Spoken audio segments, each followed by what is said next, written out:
I'm impressed with how Tom Steyer has been handling the media lately. And it was wonderful the way he actually took care of This Week reporter. Well, let me go ahead and play the video, and then we'll take it on the other side.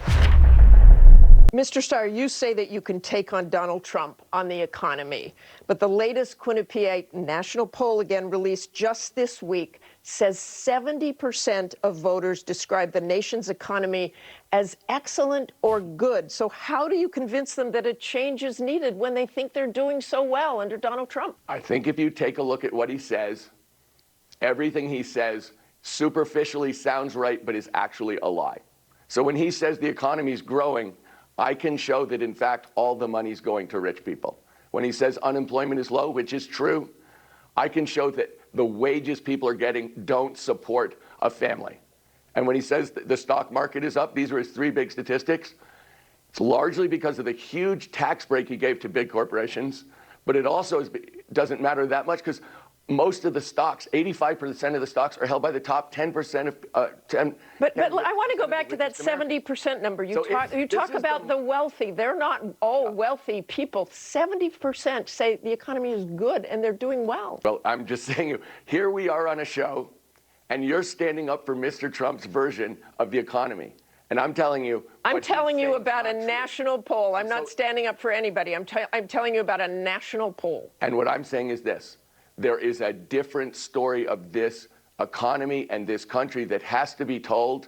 Mr. Trump has to be face down about what he's saying on the economy because he is running on the economy. That's exactly what he's going to say. He's going to say, I'm great on the economy and Democrats stink. So how do you I can take him on that because it has to be shown that this economy actually isn't working for the vast bulk of Americans. And this president is dangerous to them in terms of money and in terms of health care and in terms of retirement.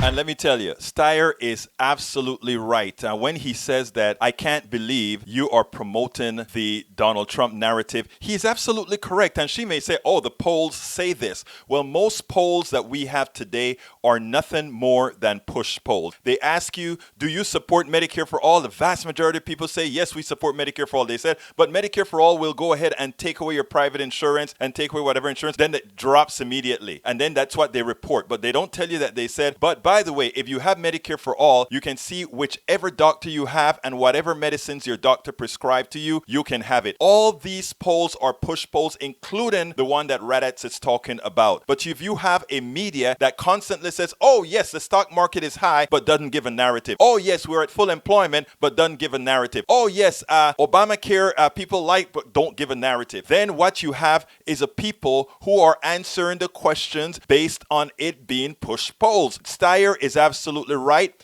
What is incumbent on people to do is not only to talk about unemployment being low, but that you're suffering even as unemployment is low. That your healthcare system is completely irresponsible. It's completely evil. You have to make that clear and wide to the American people. That the reason we are in the state that we are in is that we also have a media that's not doing its job. Our media could go to every single country in the industrialized world and show where healthcare is working much better and educate people so that politicians cannot lie to them as they do right now. Oh, we're going to bankrupt the economy. Oh, we're going to do these things. It is the responsibility of the fourth estate, the media, to put that out. So Steyer is absolutely right. The media implicitly follows the Donald Trump narrative because the Donald Trump narrative is not much different than the Ronald Reagan narrative and all the presidents thereafter that have completely and entirely supported trickle-down economics and much more. Steyer, thank you so kindly for calling out another irresponsible reporter in the way they relate polls.